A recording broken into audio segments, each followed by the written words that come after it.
And good evening to you, Wednesday, July 16th. Hello to everyone out there in the chat. Good to see you. Political foolishness, A Wire Link, Steven. Hey, everybody. Good to see you all. We are going to have a fun show tonight.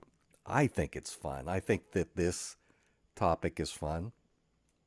Everyone else is talking about it, which I'm really glad to see other people talking about this now.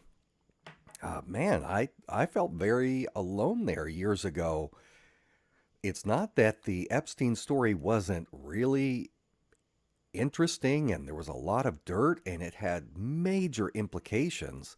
It's that it wasn't yet part of mainstream consciousness and there weren't enough social media influencers talking about it, and so I'd talk about this stuff and some of you guys were like, "Oh yeah, this is interesting," but the general population out there just didn't seem to be interested. Hooligan, let me know if the audio's any better there with me moving my mic a little closer. As people are jumping into the stream here, let me start by saying thank you to a few people. First of all, thank you to Charles from West Virginia. Make sure I don't show his address there. Charles, who sent me a letter this week. I'll write you back, Charles. I haven't written the letter yet. Anyone who would like to write to me, you can send it to Jake Morphonios, P.O. Box 1333, Kernersville, North Carolina 27285, and that should be in the video description. I'd also like to say thanks to some of my new supporters out there on Patreon: Butterfly 1989, Salil H, Michelle O, Charade 65, and on Substack, Tell Me No Lies, Awakening 909, Jay Hyatt, Elsa Robinson, and Glenn A. Thank you all for joining in to the effort to support this kind of journalism. I appreciate you guys. We got Ernie Truth out there helping out with moderation. And when I add you guys as moderators, you're welcome to help out if you want. If you don't want to, that's fine too. And I'm going to add a wire link in as a mod as well. So anytime you sign in, you'll have the moderator hammer if anyone's causing trouble. Thank you, Don Zion, for that donation. I appreciate it. We are. Oh, and let's see here. I'm going to put in the chat just a couple of links. Risha, hello out there. Yeah, isn't it great that the American people are starting to say, hey, wait a second, this stuff is not okay. It's not just the story of Jeff Epstein. It's not just about whether or not there's some pervert out there abusing young girls. Epstein is notorious for that. What he did was really horrible. But this story, and the reason that this matters so much is that it potentially has bearing on our system of government. Because if there are people in the government or connected to our government who have been caught up or ensnared in some kind of activity with kids or something where they are being blackmailed, that is very serious because it perverts the system of democratic governance. We, the people, are supposed to be the ones in charge. It's not really how it works, but hypothetically, that's how it's supposed to work. And we speak through our representatives, and our representatives take the will of the people. They get into Congress and they do these things. They pass laws or they do whatever. And that's how it's supposed to work. And of course, that's not really how it works anymore, but we at least have that mirage we hold on to. But if there are powerful actors, whether it's a state like Israel or just very wealthy, powerful people who compromise our politicians and coerce them through blackmail into doing what is good for those other parties instead of what is good for us, then we have lost our freedom. And so this really is something that I am so glad to see MAGA pushing back against Donald Trump on. It's astounding to me over the years how many things he has done contrary to what he tells his base he's doing or is going to do, and they give him a pass. And so when we got to the point where, MAGA was saying, red line, don't hit Iran, I was like, that's not a red line for you guys. Once Trump strikes Iran, you're going to forget about it within 2 weeks. And sure enough, that's exactly what happened. But this Epstein thing, holy, they are not letting it go, and good for them. They are willing to, and look at what Trump's saying. I know you've seen this. I'll go ahead and read. This is his tweet from today, or his whatever they call it on Truth Social. The radical left Democrats have hit pay dirt again, just like with the fake and fully discredited Steele dossier, the lying 51 intelligence agents, the laptop from hell, which the Dems swore had come from Russia. No, it came from Hunter Biden's bathroom. And even the Russia scam itself, a totally fake and made-up story used in order to hide crooked Hillary's big loss in the 2016 presidential election. These scams and hoaxes are all the Democrats are good at. It's all they have. They are good at governing. Oh, they are no good at governing, no good at policy, and no good at picking winning candidates. Also, unlike Republicans, they stick together like glue. There he is insulting Republicans. Their new scam is what we will forever call the Jeffrey Epstein hoax. And my past supporters have bought into this bullshit, hook, line, and sinker. They haven't learned their lesson and probably never will. Even after being conned by the lunatic left for 8 long years, I have had more success in 6 months than perhaps any president in our country's history. And all these people want to talk about, these people, his supporters, all these people want to talk about, with strong prodding by the fake news and the success-starved Dems, is the Jeffrey Epstein hoax. Let these weaklings continue forward and do the Democrats' work. Don't even think about talking of our incredible and unprecedented success, because I don't want their support anymore. Thank you for your attention to this matter. Make America great again. And this is after what he said previously, where he had that kind of staged response when he was sitting next to Pam Bondi and she was asked about the Epstein files, and Trump's like, hold up. Notice the question, the specific question that was asked of Bondi, which she never answered. She was asked, is there evidence that Epstein was connected to intelligence? Was he Mossad? Was he CIA? Did he do work for them? That's when Trump piped up. It was crap. We can't have that out there. And how dare you ask about that and desecrate the memory of the children who just died in Texas floods? So this was normally these things that Trump comes up with are persuasive. They work in the MAGA community. Doesn't matter what it is. Just say some Hillary did it. And they were like, huh? Okay, yeah, Hillary did it. But it's not working this time. And that's because thank goodness, these influencers out there they spent so much time over the last few years building up this story and staking their reputations and getting a massive following by talking about this stuff. And now Trump's saying, nah, there's nothing to any of it. And it's shocking. Well, they can't go that far because they'll all look like bloody hypocrites. They can't do it. They know that the base under them that give them their social media support and therefore their income, they're not going to tolerate this being brushed under the rug. So thank goodness it is led by people like Tucker Carlson at the top who are talking about it. And then you've got the influencers like Candace Owens and just a plethora of others who are talking about it. Then you've got the gatekeepers like Alex Jones, who's constantly trying to hedge, and play both sides. Yeah, it's not Trump involved in this. It's the deep state tricking Trump, and he just needs to wake up because he would never try and knowingly hide this stuff. Um, so it's crazy, right? You guys are seeing the same stuff I am.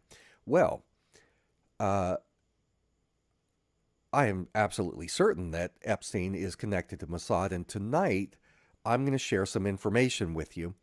And over a series of videos, I'll do them as live streams. I'll share more and more of this with you.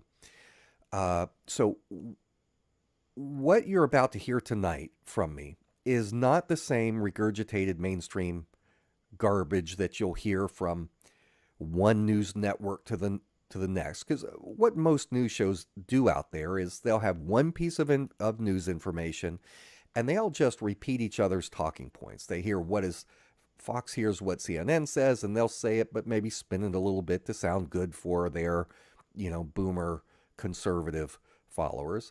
MSNBC will hear it, and they'll make sure and spin it. Same information, but they'll spin it to where it's appealing to their younger liberal crowd and their progressives, and they'll mock Trump but they never get to the meat of the issue. This is what I have griped about for years and years now on my channel, is that whether it's the story of Pizzagate or the QAnon stuff or the Russiagate stuff, there's always real news in there that is worth talking about, but they never get to it. People just latch on to the talking points, and they don't want any depth to the discussion. And so, like with Pizzagate, 2017, I think it was a huge thing. Well, I had been talking all throughout 2015 and 2016. I had been talking a lot on my channel about sex trafficking, about satanic ritual abuse, about a lot of stuff. I did the Out of Darkness series and talked about this stuff, real things, and we went after real criminals, and we busted up or helped to bust up the trafficking network that was operating out of North Hollywood. And so these things were real. I knew that this stuff was real. But then along comes something like Pizzagate, where you have some semblance, you have like a shadow of the truth there. Are children being abused? Yes, they are. Is it a pizzeria with a dungeon where children are being held and cannibalized to get adrenochrome and all this stuff, and Hillary is the head of this, cannibalistic cabal? Like, it just gets stupid. But that is a psyop. That is what the intelligence community, when they see, okay, they're getting, there's too much attention getting toward the truth, what they do is they make a farce out of it. They discredit the people. They did this with UFOs. They do this with all of these major things. If you start to get too close to something, people are starting to figure out, oh yeah, the United States Air Force is developing super weapons, military aircraft that whatever. All right, well, let's mock it, turn it into a big UFO thing. Let's take Pizzagate, let's take child sex trafficking with all of the connections that are in Washington, D.C., these elite pedophile rings that really do exist, and let's turn it into something, and let's pour money into it. Let's send the bots in to expand these ridiculous stories that are so salacious. That's what the people get into. And then you have the rise of, for example, QAnon, which I told you from the very beginning was an intelligence operation. And same with the Russiagate. It wasn't that there was some connection between Donald Trump and Vladimir Putin trying to get Trump in there. It was just astoundingly ridiculous. But what there was connections between a Jewish mafia in Russia that was operating, helping in different ways the Trump campaign. There were things there to talk about. but there are sacred cows that the media won't touch, and that until fairly recently, even the big YouTubers would not talk about. I stood alone for many years bashing Israel. It was not something that you got popular doing. I talked about this a lot in the early years, and there wasn't much, but then it became trendy, and so now it's gotten to the point where people it's been talked about so much, people are finally comfortable attacking Israel openly. Even the I don't know if any of you guys have seen the new Superman movie that's out there, regardless of whether you like it overall or not. It has a very overt message attacking Israel. The whole thing with I forget, Moravia or whatever the country is, the evil country that's attacking the others. The visuals, the messaging, it's very clearly depicting Israel as a powerful ally of the United States, aggressively attacking a Palestinian, unarmed Palestinian type people, right down to the child out in the desert, waving the flag, hoping that someone will come and help them as the mechanized uh, evil military moves in on them. You've got Tucker Carlson and a lot of these figures out there, Joe Rogan sometimes, all of these people who used to not say anything about Israel, they're talking about it. And this is good. This is good that we're finally able to talk about it. We have reached kind of a critical mass. And for as much fun as it is to kind of knock the leftists, the progressives and the liberals, for all of their nutty stuff in the past, you got to hand it to them. They did a lot of stuff out there the last couple of years attacking Israel, especially since October 2023 with the beginning of the genocide. The progressives, the same people who were out there doing the Black Lives Matter and the different things, well, the new thing that was supporting Palestine, free Palestine, and all the goofy chants and all that, and all the activity on college campuses, which Trump is cracking down on really hard. They helped raise awareness. And so now you've got those people on the left, and now you have the people on the right coming together, seeing the same thing. Wait a second. The real enemy here is the state of Israel and what they are doing to squelch free speech in America, to usurp control over the American people by co-opting our politicians, buying them up with AIPAC money and stuff like that. And they're getting us into wars. They're doing all of this terrible stuff. So this is good developments.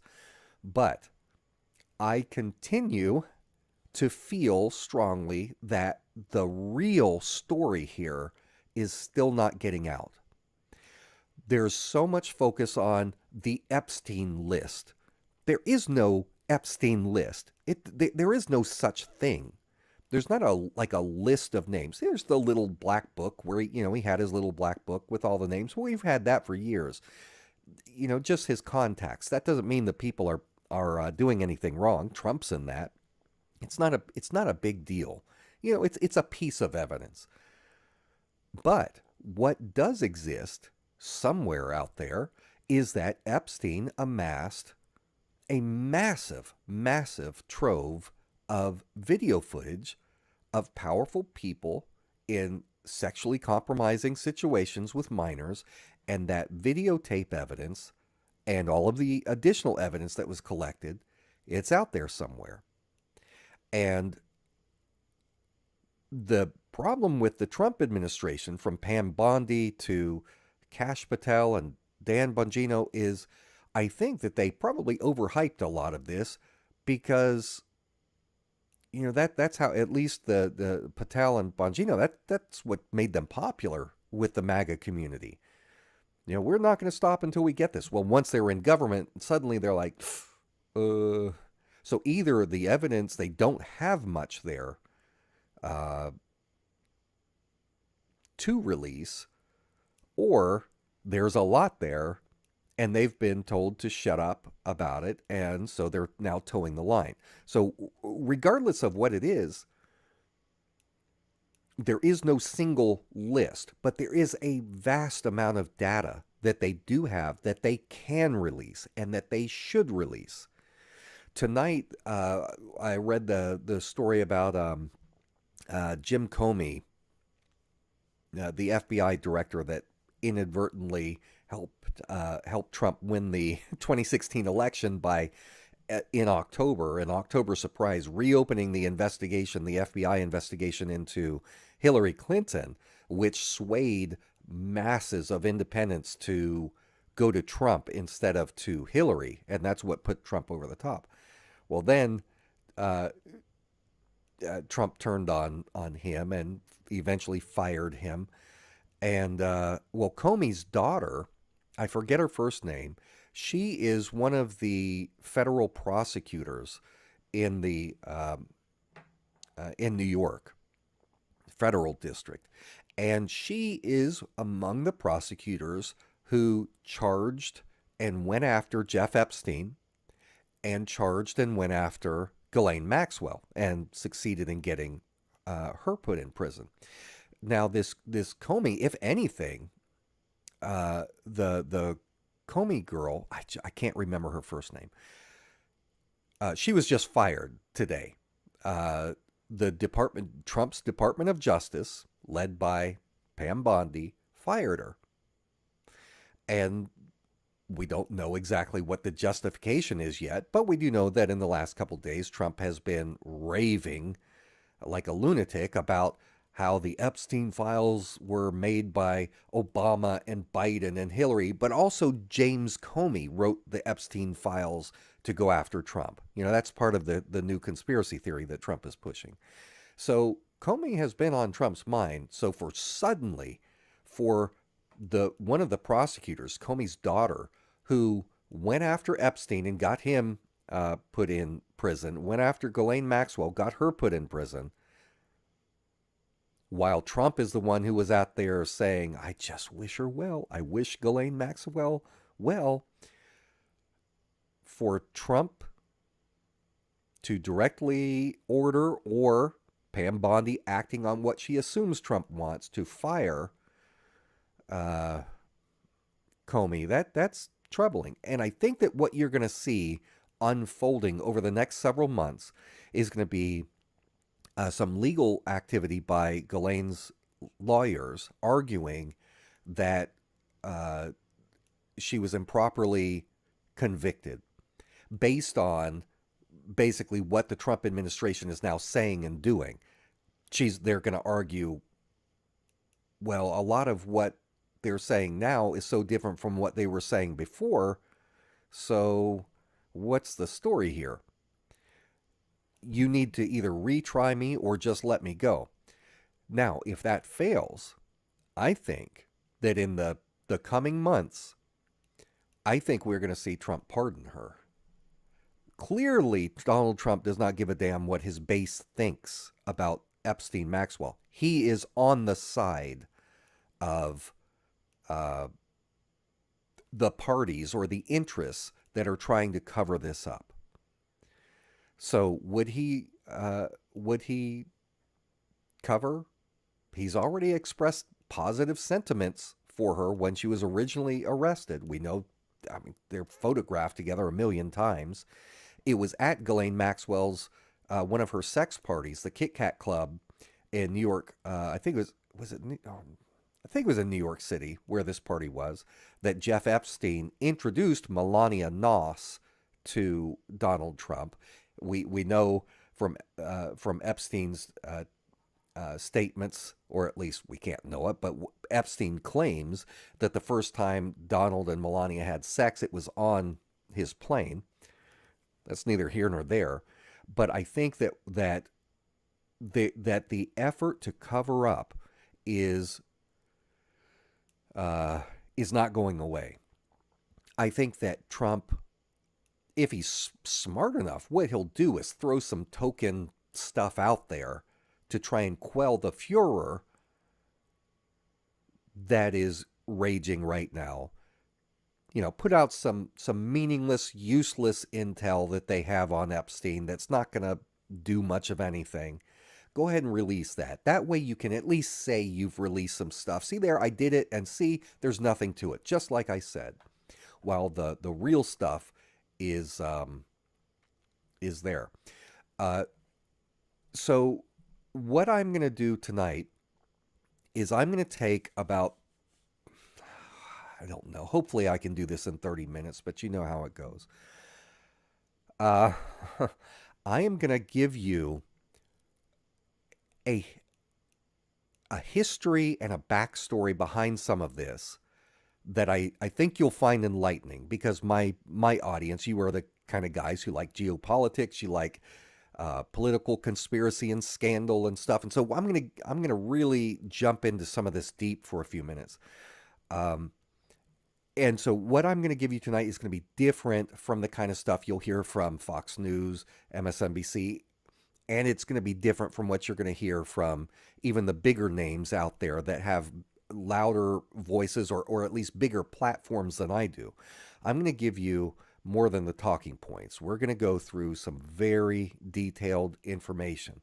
This is painstakingly researched, it's independently verified, packed with facts that the media won't touch, and frankly, packed with information that's just too detailed for the average influencer out there to cover. So so what I'm going to do is share this with you. And this kind of information, from my history here on the channel, when I put information out, sometimes it results in backlash or definitely demonetization, which is why I rely on donations, and sometimes even threats.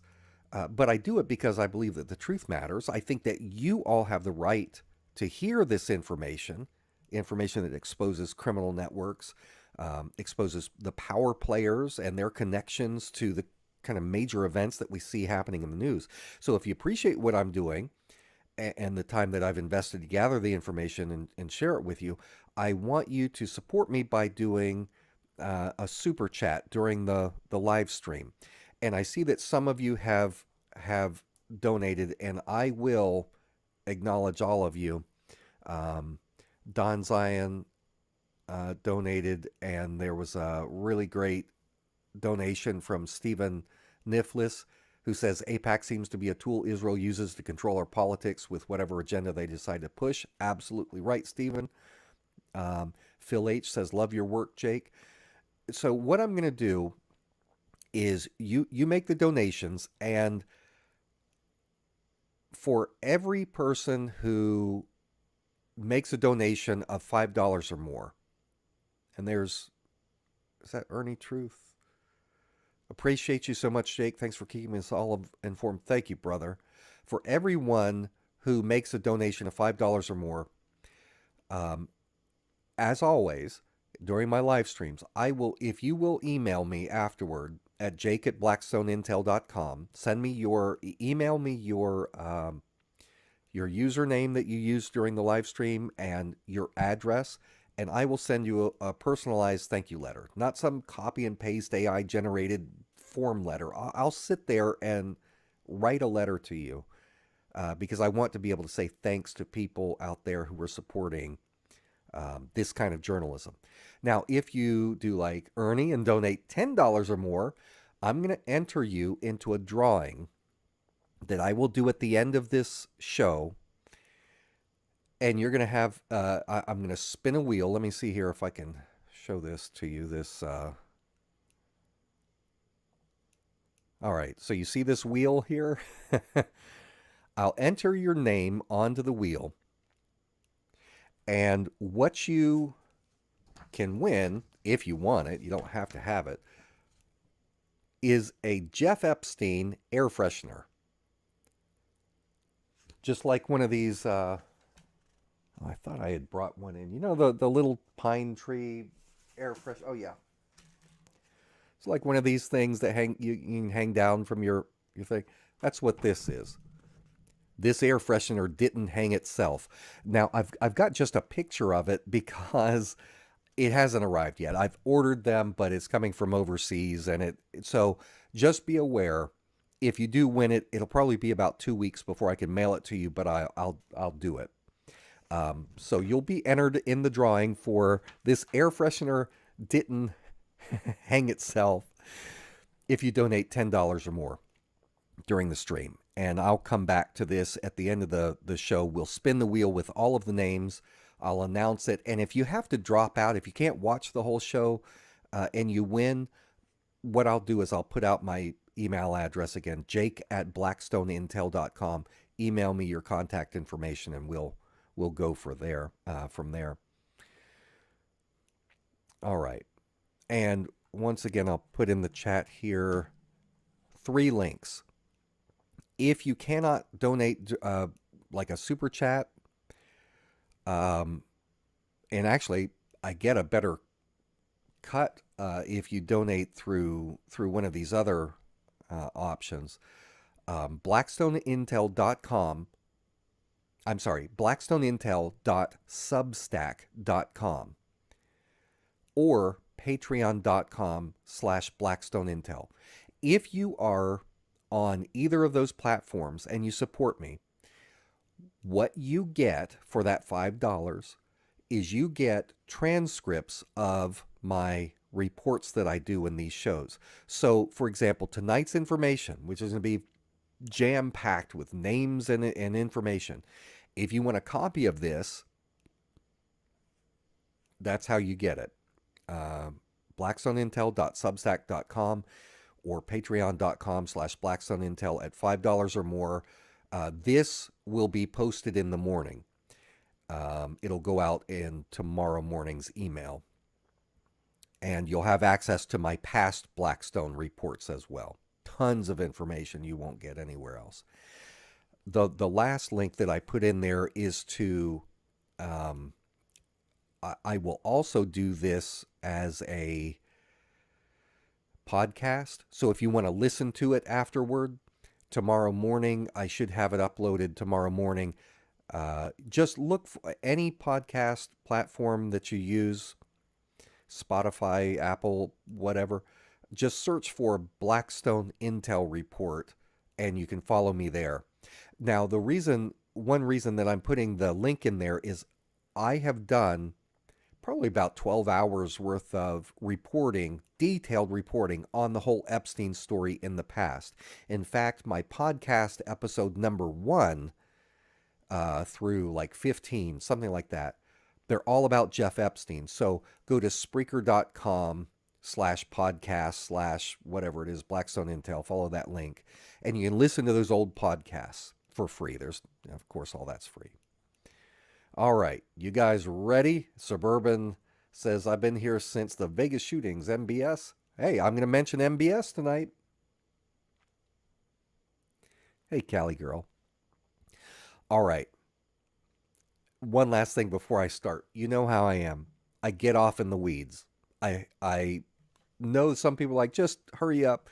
Look, if you want it short and sweet, that's what you got the mainstream media for. If you want the stories behind the stories, that's what you got me for. Hey, Don Zion says, we missed you for so long, Jake. So awesome to have you back, breaking it down, dropping knowledge. Thank you, brother. And so let's get started. Compelling evidence suggests that Jeff Epstein's criminal sex trafficking empire doubled as a sophisticated blackmail operation. You know, that's not news to people. An operation that was connected to pro-Israel financial and intelligence networks. You've got this nexus of Mossad-linked figures. You've got Zionist philanthropists. You've got political operatives. And then we've got all of this victim testimony from Epstein's victims. And you put it all together and it paints a very disturbing portrait of coordinated power, of wealth, of secrecy. So in this report I'm going to do now, I'm going to focus in on one of those people. I say one, but there's going to be a lot of people. I'm going to talk about Mossad agent Ari Ben-Menashe. In 1945, there's a Jewish couple from Iraq who moved to Tehran in Iran. They had a kid in 1951. They named him Ari Ben-Menashe. Ari and the family, they immigrate to Israel when he's a teenager, and as is the law there, he had to join the IDF, but he stayed in the IDF. It became his career. From his early 20s on, from about 1974 to 1977, he worked in the IDF's signals intelligence. Now, this guy was very valuable because he spoke Hebrew, he spoke Persian, he spoke Arabic, he spoke English, and he had all these personal connections in Iran. So this makes him a great asset to Israel's military intelligence directorate. Especially, notice these years I'm mentioning, 1974 to 1977. He's especially valuable to Israel after the 1979 Iranian Revolution, because that ousted the Shah, it put the Ayatollahs in power, and suddenly Israel's like, oh crap, we got this to deal with. It was during that revolution, the 79 revolution, that the revolutionaries went to the U.S. Embassy and they took dozens of Americans hostage. A lot of the U.S. personnel there end up as hostages. Now, over in America around this time, you've got the U.S. presidential election heating up. It's scheduled for November 1980. You've got on the Republican ticket, you've got, he's not on the ticket yet. He's running for the nomination, California Governor Ronald Reagan. And he is trying to unseat the sitting president, who was a very anti-Israel, as far as presidents go, very anti-Israel president, Jimmy Carter. Now, Carter was working overtime before this election, trying to secure the release of these 52 American hostages. The Republicans were saying, oh, this is an October surprise. And that's kind of where the term was originally coined, this idea that Carter was going to surprise everyone in October by suddenly announcing that he was freeing the hostages. That would give his campaign a major jolt of support. It would project his leadership and help him hold on to the presidency. So that's where the term October surprise originally came from. The problem was that Carter just couldn't get it done. He could not get this deal done, and he didn't know why. And so throughout this 1980 presidential campaign, failing to free the American hostages made President Carter look extremely weak. He looked ineffective. And so we get to November, and between that and other problems like the Saudis and the OPEC nations, the oil embargo, it really hurts. And so Reagan and Bush easily won the election. What was not known, though, at that time was that Reagan's team was brimming with pro-Israel neoconservatives, neocons. And one of them was his own campaign manager, a guy named William Casey. And these neocons were privately, secretly negotiating behind Jimmy Carter's back with Iran to hold on to the hostages until after the election. Don't let the hostages go. Kind of like we see today with Netanyahu, and for some reason he just can't, it's been nearly 2 years and he just can't get those hostages free. It's because he doesn't want them free. They're more valuable in there as hostages.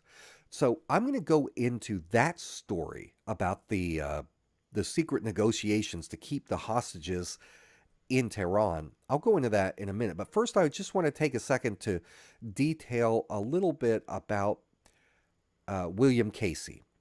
William Casey was a member of the Knights of Malta. Have you ever heard of them, the Knights of Malta? This is a secretive Catholic religious order. According to foreignpolicy.com, they've got a long and bloody history. And as an aside, you guys have heard of Seymour Hersh. I've got some of his books back here. Great investigative journalist. Has broken a lot of good stories. In 2011, He reported that the U.S. military's JSOC, the Joint Special Operations Command, had been covertly taken over by members of the Knights of Malta, and that these people saw themselves as modern day crusaders, and that they had a fanatical religious goal of converting mosques into cathedrals throughout the Middle East. And what Seymour Hersh wrote was that the head of JSOC at that time, Stanley McChrystal, that he was a member of the Knights of Malta, and so was his successor, Vice Admiral William McRaven.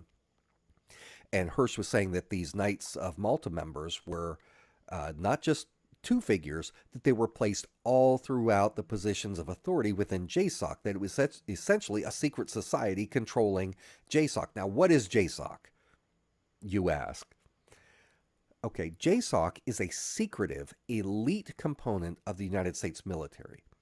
And their job, what they're tasked with, is coordinating and carrying out highly classified special operations missions. And this would be anything from counterterrorism to hostage rescue, targeted killings, assassinations. So JSOC played a central role in, for example, the raid on the Bin Laden compound in Pakistan. They played the major role in capturing Saddam Hussein, in carrying out raids on ISIS leadership. JSOC conducts covert surveillance. They do cyber infiltration, battlefield intel gathering, and they coordinate their operations with the major U.S. intelligence agency, the CIA, specifically the CIA's Special Activities Center. And so this stuff is very sneaky, very covert. Their operations are off the books. They are almost never acknowledged publicly unless there's some big reason to do it. And they don't announce it because JSOC's work has to be shrouded in plausible deniability. That way they can avoid congressional oversight. So if a group, think about this, if a group like the Knights of Malta is controlling an elite military organization, if Seymour Hersh is right, an organization that's operating in secret without congressional oversight, that might be a problem, don't you think? So what does this have to do with Casey? Did William Casey have a similar history of clandestine work? We know he was Knight of Malta. But yes, he did have intelligence history. Back before the CIA was the CIA, it was called the OSS, and he was an operative for the OSS. This is the predecessor of the CIA. So William Casey becomes, through some jockeying, they kick out Reagan's campaign manager, and they get the neocon advisors are like, Reagan, you got to get this guy William Casey. So Casey gets in there, and he prevails upon Reagan to set aside his animosity for his main rival, who was George H.W. Bush. Bush was running against Reagan, trying to get the Republican nomination. And now Reagan beat him for the nomination, but Reagan was not going to pick Bush as his running mate. You know when Reagan finally chose Bush? It was during the nominating convention, the night before Ronald Reagan was to go out on the stage and announce who his running mate was. That's when William Casey talked him into it.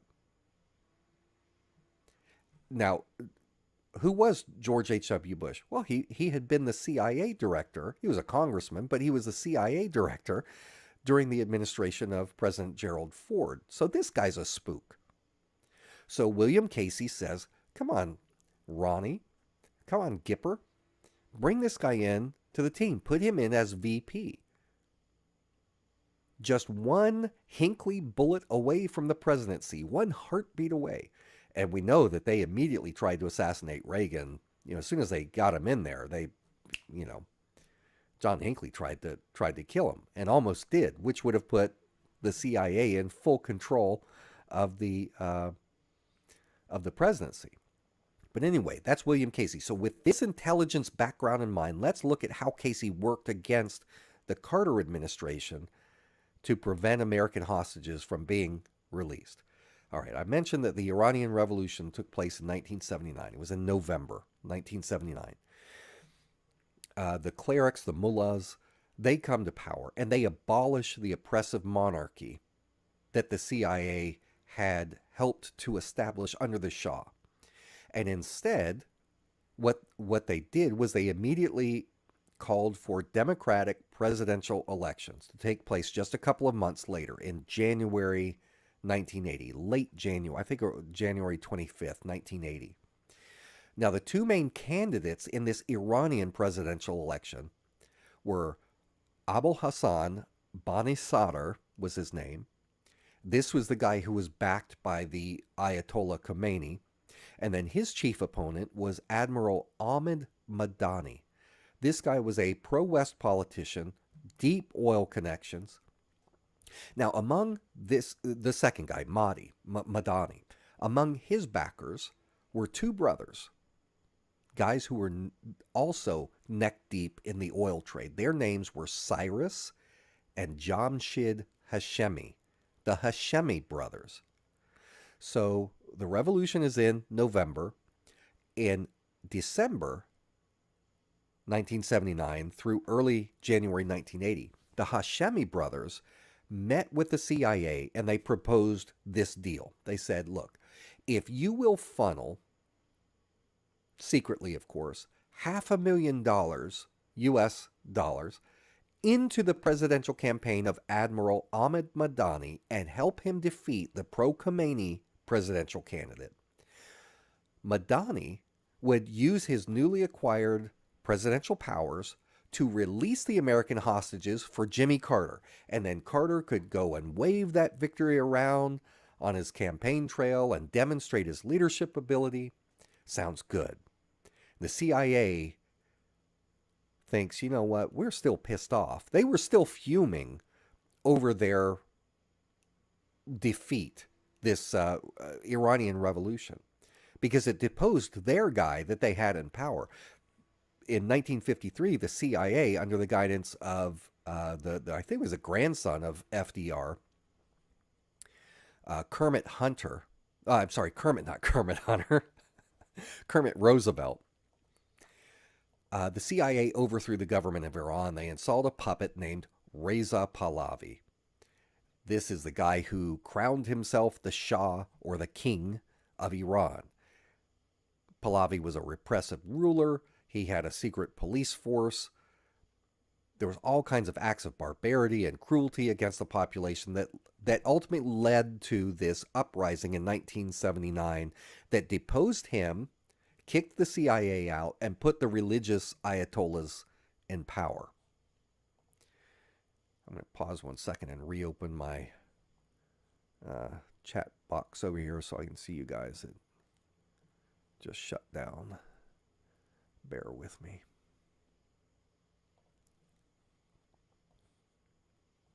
I can't always read your messages, but I do like to keep an eye on things, watch it. All right. There we go. We got about 319 people watching right now. Hit the thumbs up out there. Okay, so CIA is pissed. They want to see action. And so they're like, fine, we will put the money in. We'll route this Black Ops money to Madani, to his campaign. And that would give them at least a little bit of control over Iran again if Madani wins. So they start funneling the money. But only a couple of weeks later, even though only half the money had been sent, Madani announces to the CIA, sorry guys, my intermediaries have been misusing this money you've been sending. It's not actually getting spent on my presidential campaign. And so he said, don't send any more. It's not coming to me. It's going to the Hashemi brothers and others. And he refunded what he could back to the CIA. And he also, a couple weeks later, spectacular loss to Bani Sadr. Bani Sadr defeated him 76% to 16%. And there were a couple, one or two minor candidates that split the couple percentage points that remained. Now, that was late January 1980. So, what happens next? Not only were the Hashemi brothers deeply involved in the oil trade, but they were also illegal arms dealers, making money that way too. You know, they took the advice to diversify their income. What happened was, originally they thought, we get this Madani guy in there, we'll make some money through the oil and everything. But when they saw that, this guy's not going to win, they heard from Israeli and Saudi intelligence, who reached out to the brothers and said, you're going to do a whole lot better if you stop working with Carter.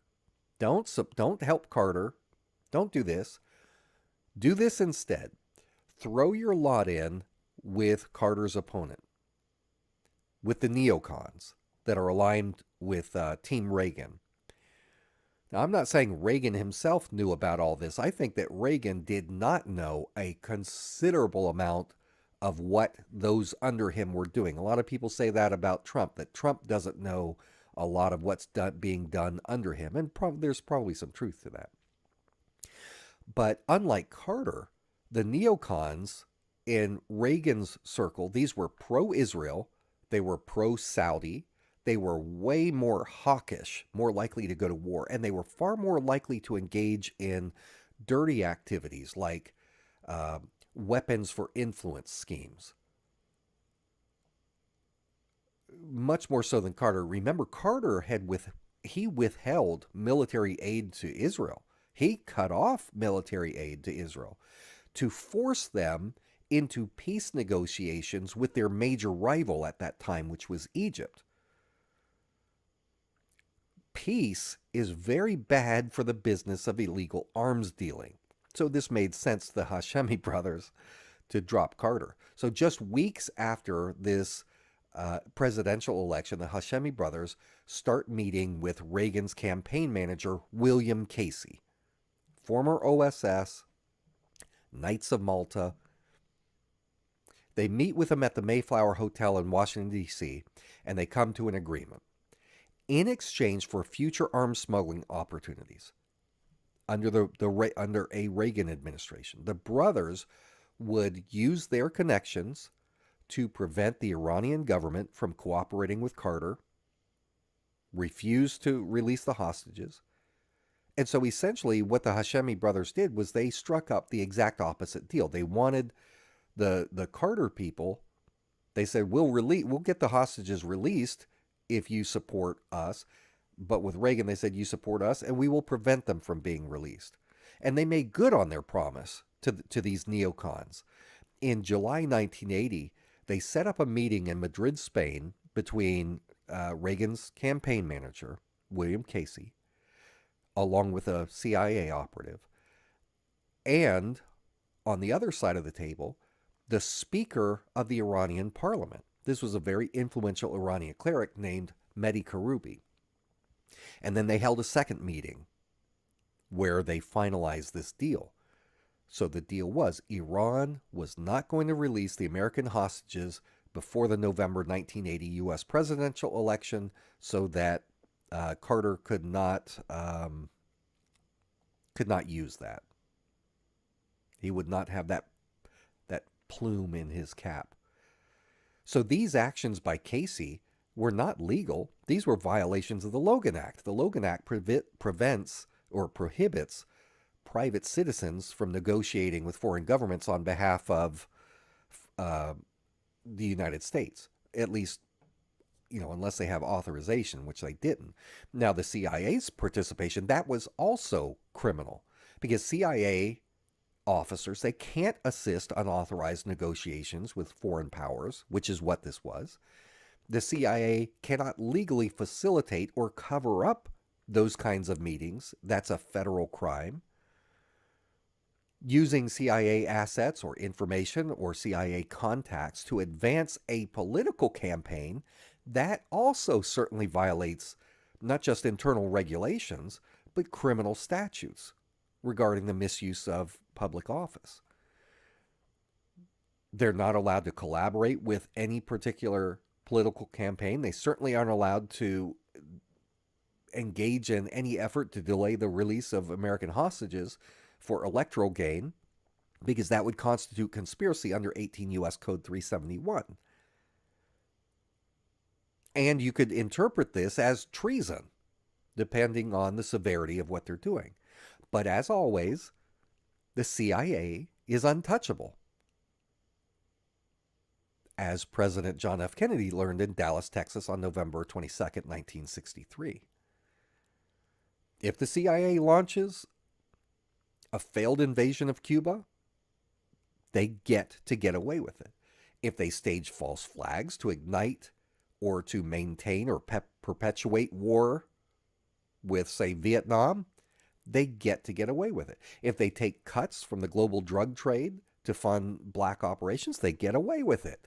That's the rules. And as we have recently learned, if the CIA has its hand in a Mossad-backed child sex trafficking operation, it gets away with it. You think anyone from the CIA is ever going to be outed by the Trump administration? Absolutely not.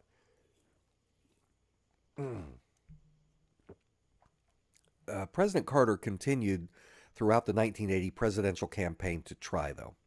He tried and tried. He didn't realize that all of this had been agreed to behind the scenes. And so he's still trying to get and the more he tries and is talking about it publicly, the more he tries and the more he fails, the more impotent he looks. And his cardigans certainly didn't help his look either, his leadership look. He just didn't know that senior government officials over in Israel, his kind of enemies, were secretly working with his opponent, or at least with Reagan's team, to broker illegal arms sales to Iran. So, in context, Egypt is now no longer the regional threat to Israel that it had been, now that you've got the Camp David Accords and everything else. Now the Zionist state is turning its attention to its next major enemy, their next major target, and that was Iraq. Israel's geopolitical goal was to weaken Iraq, and that fit perfectly with the U.S. goal of weakening Iran. The assessment of the U.S.-Israeli intelligence communities was this: if both sides, Iran and Iraq, if they're both armed and pitted against each other, if they are tricked into fighting each other, a major war between them could wipe out the power structures of their governments, their institutions, open them up to outside plundering, and it would eliminate both of these countries as threats to Israel. The neocons could go in and pilfer the oil from a weakened Iraq, possibly regain control over the oil in Iran. Now, we saw this play out with the Gulf War and later George Bush Jr., George W. Bush, with his neocons, who were many of them from the original Reagan administration. They go in and they finish the job. It took a couple decades to get this done, but they got it done. And for Israel, they could then, if you've got a weakened Iraq and Iran, that enables them to engage in territorial expansion to fulfill their Greater Israel project. But a major obstacle to this war between Iran and Iraq was that President Carter had placed a total arms embargo against Iran. You can't have one side heavily armed and the other side not. So not only that, but Carter had also frozen arms shipments to Israel. And if Israel is going to be funneling arms to Iran, you can't do that if you've got an arms embargo against both Iran and Israel. And why did Carter do this? Again, he was angry over Israel's continuing illegal settlement building, which was a problem even back in the 70s. It was an impediment to peace with the Palestinians, and Carter wanted to see peace with the Palestinians. So, believe it or not, there was a time in America's history not so long ago when we had a couple of politicians here and there who were willing to stand up to Israel. Hopefully, we'll see that again in the near future. Probably not in the next 3 years, but we'll see. Now, the leader of Israel at this time was Prime Minister Menachem Begin. Not bacon, Begin, spelled like begin. He was the founder of the right-wing Likud party to which Netanyahu today belongs. So an agreement is made between William Casey and Prime Minister Begin's representatives, whereby the new Reagan administration is going to get in there and restart the flow of arms to Israel. And the Reagan neocons would use Israel as the secret intermediary for the arms transfers to Iran. So not only would the Reagan administration be transferring weapons to Israel covertly that would be shipped on to Iran, that would be a CIA gun running operation, but openly, well, not openly, Israel would take its weapons that it was getting from the United States and secretly transfer a lot of that inventory to Iran. And then what they would do is use the congressionally appropriated military aid that American taxpayers are fleeced and forced to send to Israel each year to the tune of $4 billion.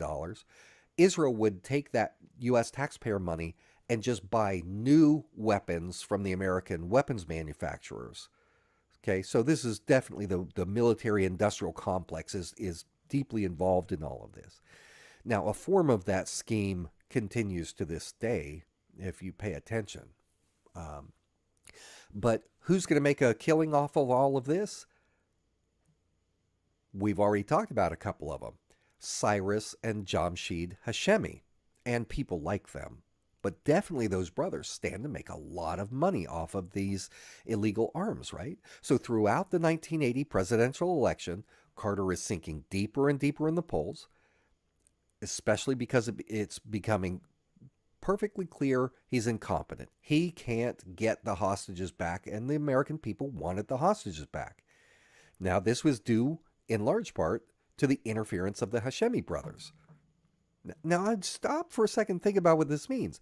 You've got the state of Israel teaming up with illegal arms dealers, teaming up with the CIA to actively interfere with the U.S. presidential election of 1980. A scheme that disrupted our democratic process by keeping us hostages intellectually, and by keeping the American hostages stuck there in Tehran, imprisoned. Also, they could damage the reputation of President Jimmy Carter because Carter had the audacity to stand up to the Zionist state, try and force them to make peace with their enemies, and even cut off weapons to Israel to try and achieve that. Okay, what Israel did was a form of psychological warfare against the American people. They are enemies of America. The Zionist state of Israel is an enemy of America. And this is, back during the whole Russiagate thing, what did I say over and over and over? I'm sure you could put it in the chat there. I said the real story was not Russia. The real story was the interference of the state of Israel to get Trump elected. I recognized what Israel was doing, partly because I was familiar with the history of what Israel did in the past. That's why history is so important, folks. That's why these kinds of reports are so important to get out to people, so people can learn the parts of American history that you won't get from school books, that you won't hear in your college classes, that you won't hear in the news, and that is too intricate, too detailed, and frankly too boring for most people for them to know about. So, to add insult to this injury to Carter, the neocons talked Iran into continuing to hold on to the American hostages even after Reagan won the election in November 1980. They could have let Carter release the hostages after he already lost, because what is there to gain other than some personal satisfaction for him that he finally succeeded? But no, he was denied that as well. They agreed they would hold the Americans hostage another couple of months until Reagan took office so they could humiliate Carter because he stood up against Israel. He was not going to get credit for this hostage release no matter what. And it was so poignant, so clearly a jab at Carter. Iran held the 52 hostages until Inauguration Day, January 1981, and they released the hostages literally 5 minutes after Reagan was sworn in. Can you believe that? That ought to make you seethe with anger, not just at Israel, but at this cadre of people, the neocons, the Zionists. Why do I despise these people so much? Because of stuff like this. And that's, I conflate them, neocons and Zionists. That's why you'll hear me call them Ziocons a lot. And these people are still in power to this day. Their stranglehold has only been tightened with the rise of the powerful Israel lobby since the 1980s. AIPAC is the major one, but there are lots and lots of these pro-Israel groups. Thank goodness some people like Carlson are starting to speak out against it. And then you've got like these defamatory thought control networks like the ADL, the Anti-Defamation League, the Southern Poverty Law Center, which sounds like it's something to do with the South. All it is another ADL. It's just a Zionist-linked control system. They're the ones that everything is racist, everything. But the worst of all of them is Canary Mission, which is, from top to bottom, the most disreputable organization out there. Totally anonymous. That way they can't be sued because everything they publish is defamatory.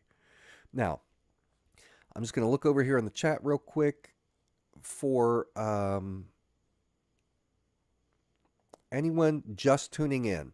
If you value this kind of reporting, deep dive information, stuff media doesn't touch, help me make this work profitable. For $5 or more, a super chat donation, $5 or more, I will send you a personalized custom letter.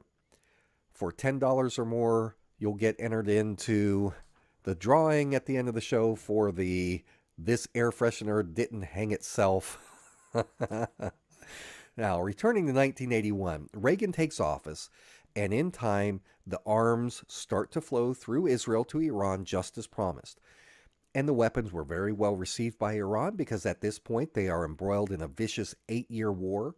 The Iraqi regime was vicious. They were brutal. They were being armed by the United States.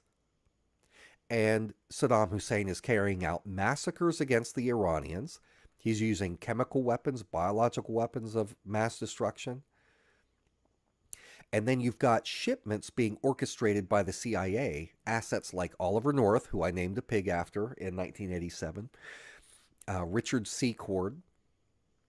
So I'm sure you'll remember that this scandal, along with its Nicaraguan component that I'm not really getting into tonight, all of this comes to be known as the Iran-Contra affair. Now, on the Israeli side, the arms sales were facilitated by a guy named David Kimke. He was the Mossad deputy director. And the arms sales were also facilitated by Israel's defense minister. At that time, it was Moshe Ahrens. And this is where I finally return. I finally emerge from the weeds and get back to the guy I mentioned at the top of the show, Ari Ben-Menashe. He was one of the Israeli intelligence operatives who was facilitating this flow of American weapons from the CIA through Israel to Iran. Remember that I said his experience living in Iran was useful? His connections with Iran was useful? Well, this is why. He was very instrumental in these weapons transfers in the mid-1980s.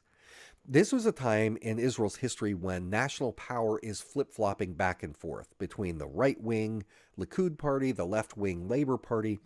So in 1984, in their elections in 84, neither side won a clear majority. I think Likud won 40 seats and Labor won 39, something like that. So they had to have a power-sharing rotational government. So from 1984 to 1986, Shimon Peres of the Labor Party serves as the prime minister. And then from 86 to 88, Yitzhak Shamir from Likud becomes the prime minister. But in 1988, Likud wins a clear victory over Labor, and they were able to consolidate right-wing control over the government. Now, how that happened is pretty interesting. For part of the time that the weapons were flowing from the CIA through Israel to Iran, the Labor Party, which is supposed to be the kind of left-wing peace party, they're being led by Shimon Peres. He had cultivated a long-standing public image as this pro-peace statesman. In fact, later on, when he was serving as foreign minister, kind of our version of the Secretary of State, under Israel's prime minister in the 90s, or at this particular time in the 90s, Yitzhak Rabin, Peres was one of the main architects of the Oslo Accords. This was the first direct agreement between Israel and the PLO, the Palestinian Liberation Organization. Now, and by the way, Prime Minister Rabin, his peace negotiations with PLO leader Yasser Arafat, that's why he was assassinated by a right-wing Israeli. And of course, Netanyahu played a role in encouraging that, in trying to stoke animosity against Rabin. Well, Shimon Peres ended up sharing in the 1994 Nobel Peace Prize with Yitzhak Rabin and Yasser Arafat for their work on Oslo I. Peres advocated a new Middle East vision, economic cooperation, peace with their Arab neighbors, and autonomy for the Palestinians. And then earlier on during the Carter years, he backed the Camp David Accords with Egypt. Now that's the peaceful side of Peres. At the same time, though, he also, under extreme secrecy, negotiated the French-Israeli deal to build the Dimona nuclear reactor, which laid the foundation for Israel's undeclared nuclear weapons program, their nuclear arsenal. He was deeply involved in arms sales to apartheid South Africa. He was, of course, involved in the arms sales to Iran.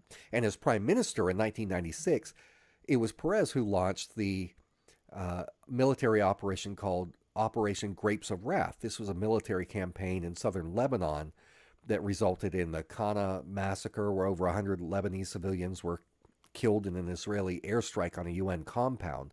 At the time, that was shocking. That was huge news. Today, Israel is killing 100 Palestinians a day. And so, but at the time, this was big. So Shimon Peres was something of an opportunist. At times, he's a proponent of peace. At other times, he foments war and conflict, if it was to the benefit of Zionist Israel. And this played right into the hands of the right-wing hardliners who wanted to oust him. On October 5th, 1986, a C-123 cargo plane that was carrying weapons, supplies for the Contras, it was shot down over Nicaragua. And the lone survivor, a guy named Eugene Hassenfuss, he was captured. And it became public news that this weapons trafficking was an operation being run by the CIA, which was a direct violation of U.S. law. Congress had said, do not do this. So the CIA was doing it anyway. And this revelation led to widespread media coverage, congressional investigations. I spent the entire summer watching it. I loved the summer of 87, I think it was. Loved watching the Iran-Contra hearings as a kid. 13, 14, whatever I was. I don't remember now. Sat around, watched. I think it was 13. Or maybe, yeah, I think it was 13. Anyway, this particular plane crash is considered the trigger that exposed the Iran-Contra affair. Now remember, it was Shimon Peres who was prime minister between 84 to 86 when this is happening, when this arms network is flowing, this rat line. He oversaw the secret Israeli rat line to Iran. And also back in 1980, he had approved early contacts with Casey and Reagan's team. Now, once the Iran-Contra affair began to be exposed, Likud party boss Yitzhak Shamir ordered our guy that we're talking about, Ari Ben-Menashe, ordered him to leak Perez's involvement in this arms trafficking, leak it to the press. I think first he went to Time and Time wouldn't take it. And so then they leaked it to a foreign paper and it went public. It hit hard because Perez had this dovish reputation in the eyes of the public, and this ruined it. It allowed Likud to come out and say, look, here's labor. They say they want peace. They say that they're the party of morality. But look, they're the ones who are actually cutting deals with the Iranian mullahs. They're manipulating foreign elections. They're the bad guys. And that's how Likud was able to regain power. And in the end, the propaganda worked, and it really gave a huge boost to Likud. Now, where is all this going? What am I talking about? I tell you all of this back information to establish that Ari Ben-Menashe is a figure who is well placed inside the Israeli intelligence apparatus. This is a man who worked with the major players. He was entrusted with significant clandestine operations. Now, here's how this ties into Jeff Epstein. Ari Ben-Menashe worked as the handler for Robert Maxwell. He was the Mossad handler for Robert Maxwell, the father of Epstein's girlfriend, Ghislaine Maxwell. You might remember that it was on Robert Maxwell's yacht that Donald Trump was photographed partying with him. In the background, in at least one of the photos, you can see up on the wall of the yacht, there's a photo of Ghislaine Maxwell back there. She was a little bit younger then. This is the same yacht that the Mossad later murdered Robert Maxwell on. They staged the murder to look like a drowning. And that's not just my assessment. I can't reach it. It's over there. Ghislaine Maxwell says the same thing herself in a book. Ari Ben-Menashe also said he is the person who introduced Robert's daughter, Ghislaine, to Jeff Epstein. And Ari Ben-Menashe says that he is the person who connected Jeff Epstein to the Mossad and got this thing going. Is it true? Who knows? This guy is saying it, though. That is what he has said. And it's very hard to find this information. It's public. This is not like some insider information I'm giving you. Articles have been written about this. And I think it's even mentioned in a couple Epstein books here or there, I'm guessing. Ben-Menashe said a lot of this to a journalist, well, I guess you could call him a journalist, named Dylan Howard. He told Dylan Howard that Epstein was a Mossad asset, that it was his job to gather sexual compromise on powerful people for Israel so that Israel could blackmail those people. Now, Dylan Howard, I'll just say this. I think it's important for me to mention this, full disclosure. He's linked, I believe, even though I don't have direct proof, I believe that he's linked to Mossad himself. I do know that he played a role in helping Trump to win the 2016 election. Howard is known for helping, and in 2017, he helped sex predator Harvey Weinstein to go after female victims who were speaking out, coming out publicly against Weinstein. Well, Howard had helped do the same thing for Trump the previous year during the presidential election.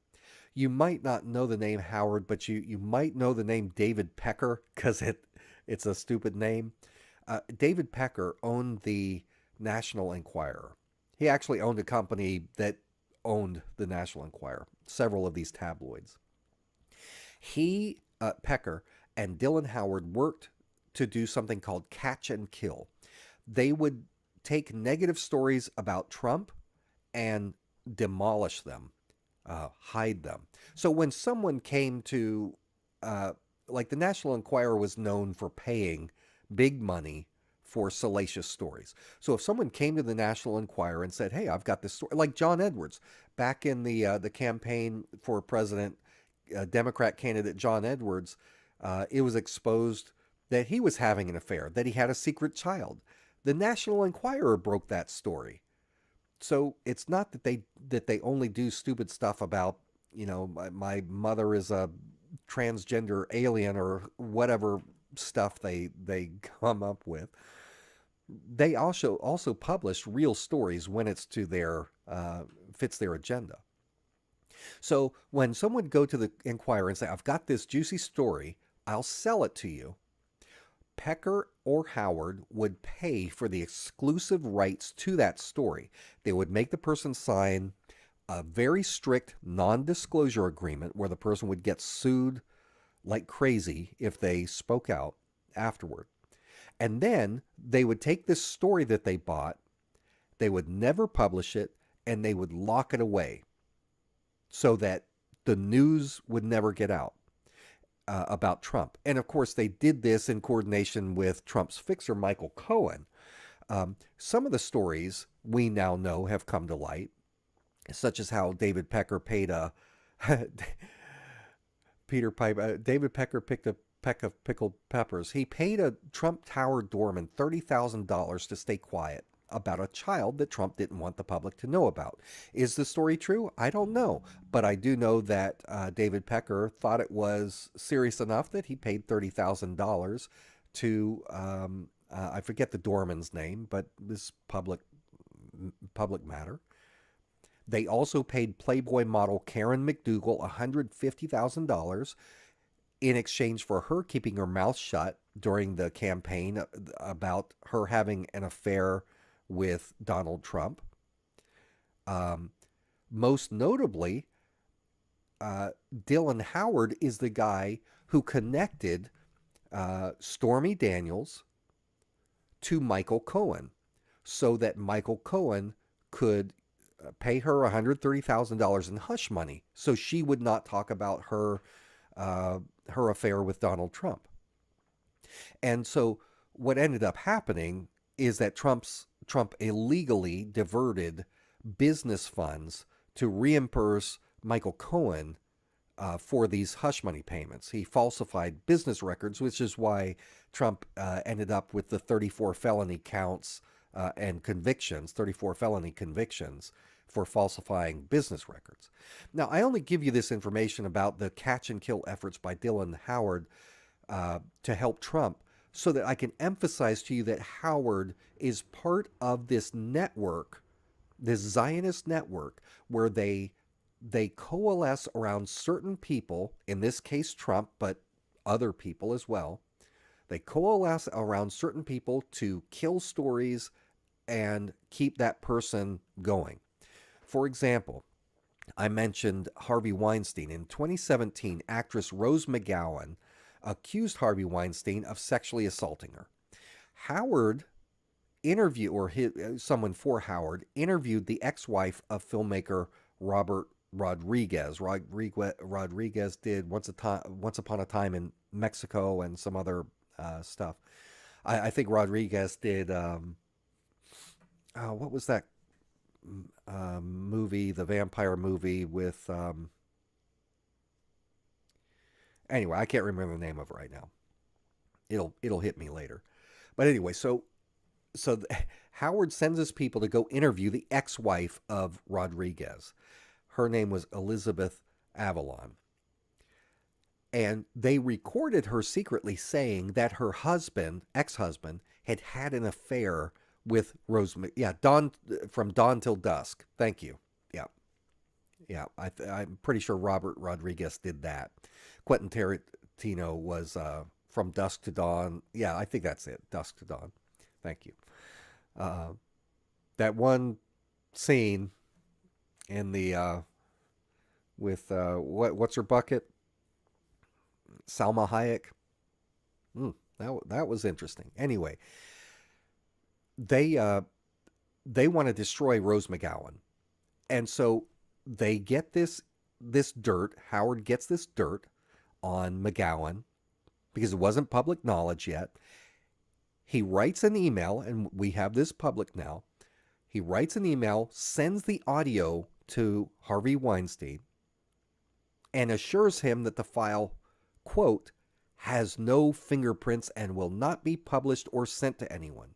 So wait a second. You've got the National Enquirer, a tabloid, interviewing someone, secretly recording it, but not having any intent to publish it. What's going on? So this made it clear that Howard was not acting as a publisher or a journalist. He was acting as a spy.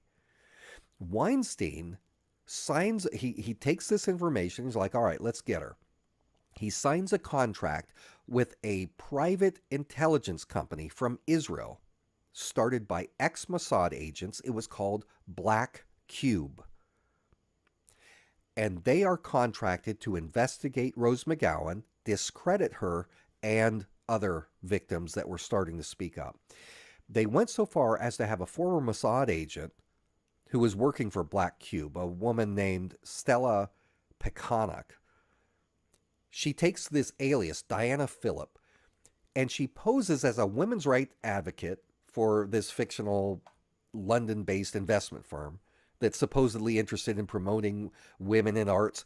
And she uses this cover to befriend Rose McGowan, meets her in person, cultivates this friendship over months of communication.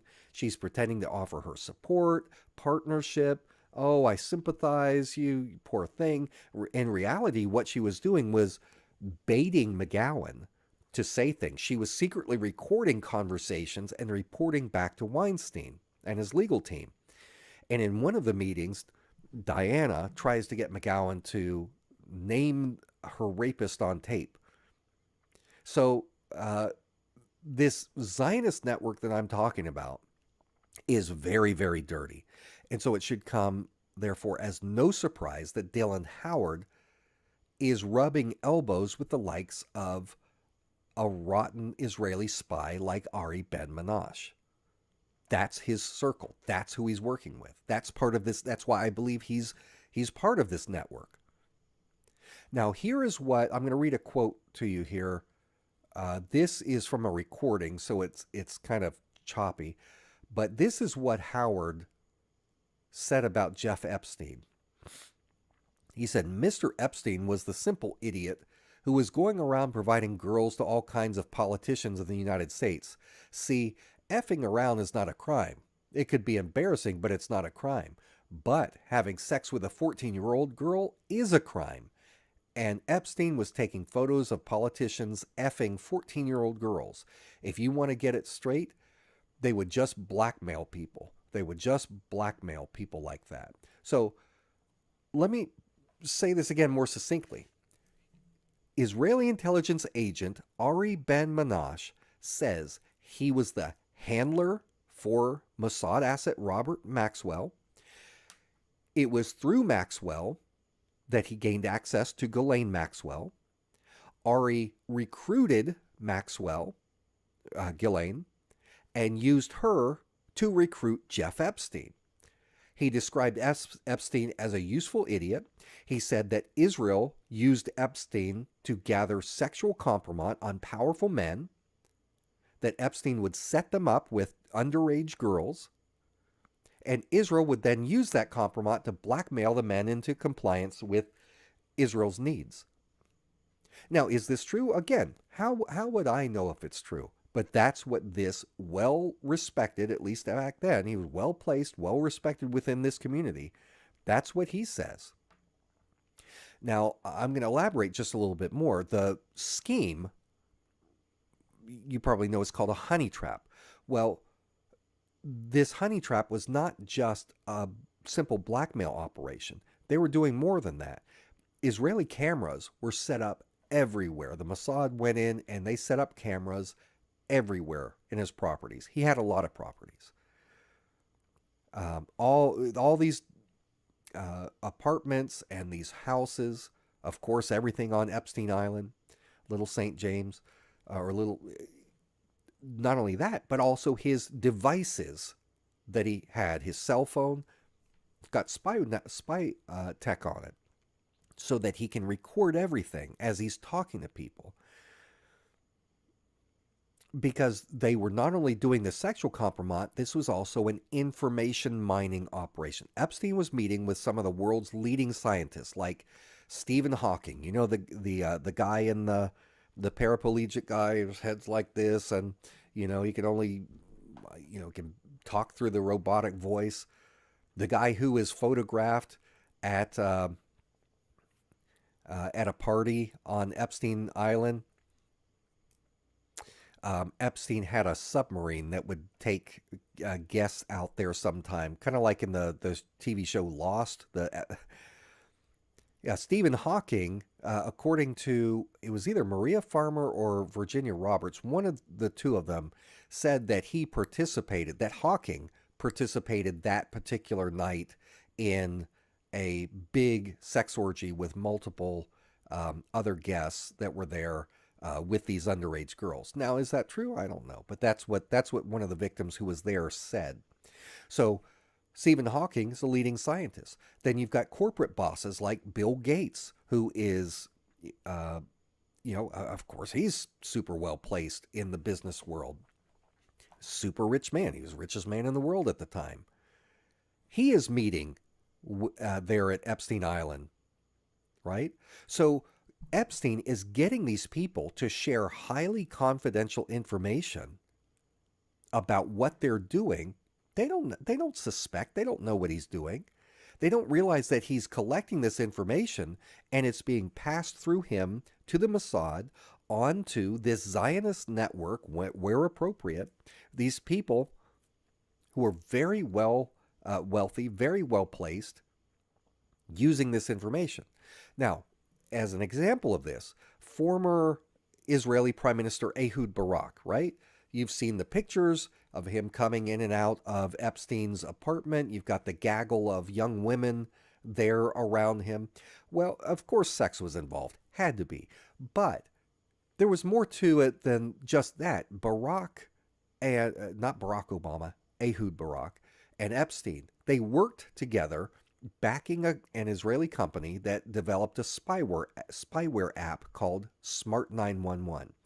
It allows Israel to use your phones, mine too, I guess, if I had the app on it, allows Israel to use your phone to transmit a live feed from your phone to Israel. And the app also connected to your smart devices, smart TVs, things like that, anything that had audio capability, and they could use those devices to spy on you also. All right? Epstein is in on that business venture with Ehud Barak. You know who else was in on it? Michael Cohen, Trump's former fixer. He worked for a company that was all in on this app. You've heard of the game 6 Degrees of Kevin Bacon, or maybe if not, you might have heard the principle of 7 degrees of separation, right? The idea that any two people in the world can be connected through a chain of acquaintances with no more than 7 steps. Within 7 steps, you can link any two people together. Well, that's the theory, right? I think I'm starting to get a cold or something. My nose is starting to run. Excuse me. In Donald Trump's case, it's not 7 degrees of separation. It's 3 degrees of separation between Donald Trump and these Mossad-linked international criminals, men like Robert Maxwell. Trump is closely connected to multiple international weapons dealers. people who profited off of the Iran-Contra affair, including someone who I years ago did a lot of coverage on, a Saudi arms trafficker named Adnan Khashoggi. I'm going to talk for a second about Khashoggi. Let me pause just to ask you guys. We've got 386 concurrent viewers out there right now, 236 likes. Let me see those likes go up. Hit the thumbs up for me. And we are only barely halfway to the goal of 15 super chats. So remember, at the end of this, I'm going to take the names of anybody who donated $10 or more. I'm going to put you on that wheel. We're going to spin it. And whoever wins is going to get this air freshener didn't hang itself. All right? All right. Now, Adnan Khashoggi. In the early 1980s, Jeffrey Epstein had a business relationship with a guy named Adnan Khashoggi. Epstein worked as a financial consultant for Khashoggi.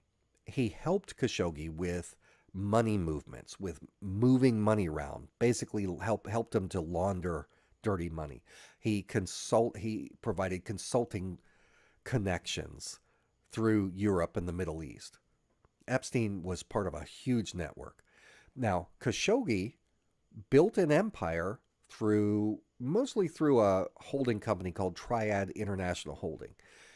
What he did was he brokered deals between Saudi Arabia and the military industrial complex in the West.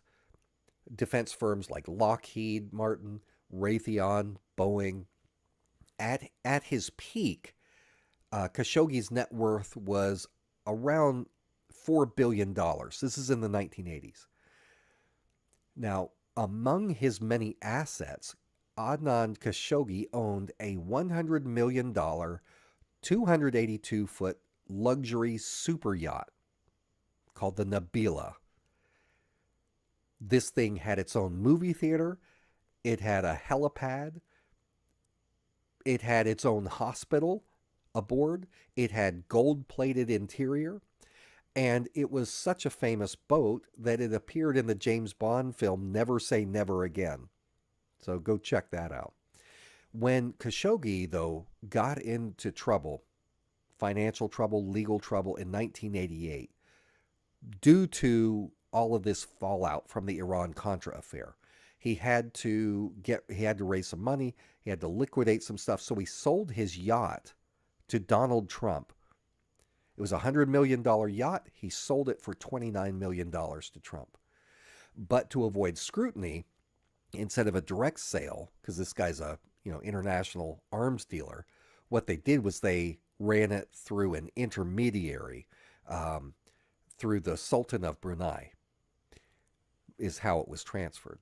Now, Trump gets it. He renames it the Trump Princess in honor of Ivanka, who you guys probably have seen it. I've posted it many times. A picture of little Ivanka sandwiched in that black and white photo between Trump and Jeff Epstein, in the now infamous photo. Well, after only a few years, Trump himself was in financial trouble.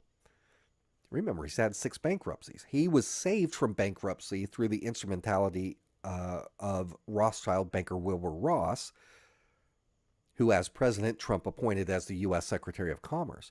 But Trump's financial problems persisted even after that, and he had to sell the super yacht. Who did he sell it to? Prince Al-Walid bin Talal of Saudi Arabia. We'll talk about him. Just like Trump is in the little, I mentioned that in the beginning, Trump's in the little black book, so is Al-Walid. In 2015, Al-Walid, who was a billionaire, Saudi billionaire, he was ticked off that Trump was using some anti-Muslim rhetoric, so Trump responded with some insults of his own. This is after the sale, years after the sale. And so Trump does not like Al-Walid, and Trump can hold a grudge like nobody. And so he did some of the Twitter insults, but that's 2015. 2 years later, Trump is now the president of the United States.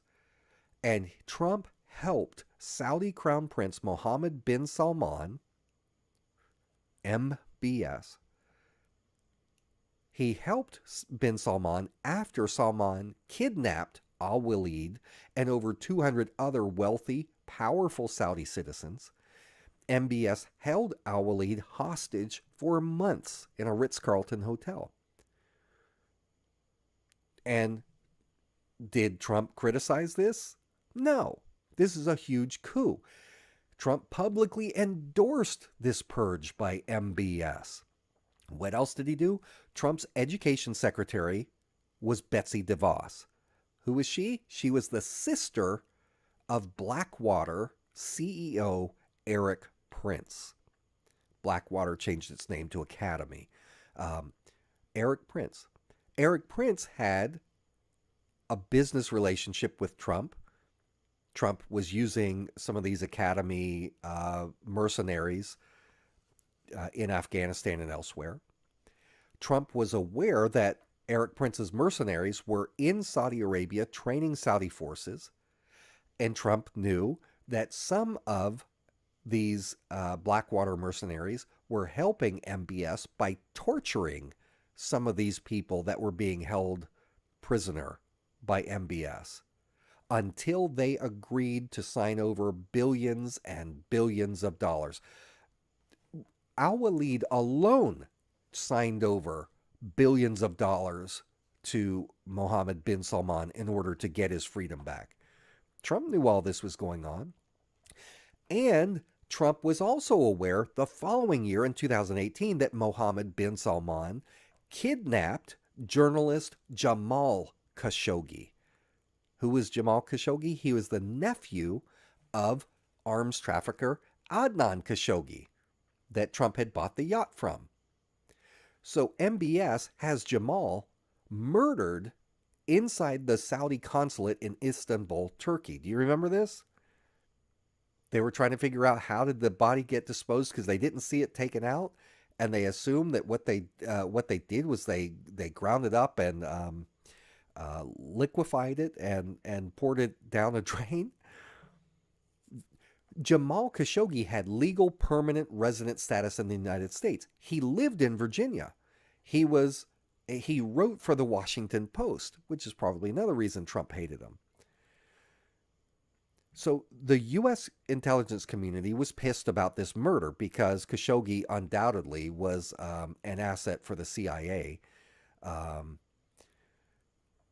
But they concluded in a report that MBS himself directly ordered the hit on Jamal Khashoggi. Part of this came out because Russia had the consulate bugged, and they turned the information over, proving that it was the Saudis that MBS did it. But just like Trump rejected just recently the assessment of his own Director of National Intelligence, Tulsi Gabbard. Remember, he rejected her statement that the U.S. intelligence community had concluded that Iran's nuclear program they were not working on nuclear weapons. Trump flat rejected that. Well, Trump, likewise, in his first administration, flat rejected the U.S. intel conclusion that MBS played any role in the murder of Khashoggi. Now, according to journalist Bob Woodward, who interviewed Trump for hours and hours and hours, got lots of tapes, Woodward said that Trump boasted to him, "I saved his ass," is what Trump said about MBS. He was very proud of it because he shielded MBS from U.S. consequences. Back then, the U.S. Congress was wanting to sanction MBS. And Trump intervened and stopped that. Now, why would Trump do all this to help a ruthless killer like MBS? What's in it for him? I mean, remember, Trump's the one who said that the Saudis were the ones financing the 9/11 attacks, or at least part of it. He knows they're bad people. Could it maybe be that Trump was covering for MBS because Trump brokered the largest arms deal in world history with Mohammed bin Salman in 2017 on behalf of the military-industrial complex? The neocon Zionist network that both Trump and Epstein belong to. This network has intimate ties with Saudi Arabia. You cannot separate in this geopolitical network, you cannot separate Israel from Saudi Arabia from the CIA, the Mossad, Saudi intelligence, and CIA. Epstein himself was deeply involved in with Saudi Arabia. He traveled frequently to the Middle East. His own passport, Epstein's passport, had multiple Saudi entrance stamps, and in his passport it listed that he had a residence in Riyadh, Saudi Arabia. Now, you want another connection? All right, listen to this. In 1986, another one of Adnan Khashoggi's nephews, Ahmed Khashoggi. Ahmed Khashoggi owned a super yacht. He sold that yacht to Mossad operative Robert Maxwell. Maxwell renamed the yacht the Lady Ghislaine after his daughter, the woman who trained Jeff Epstein, and that is the boat that Donald Trump is photographed on, standing there talking to Robert Maxwell. I'm telling you, 3 degrees of separation. Now, in my next report, if you guys want, I'll let you vote on it here if you want me to. In the next report, I can go deeper into the story of Robert Maxwell and his ties to the Israeli Mossad, or I can just do that another time, whatever you guys prefer.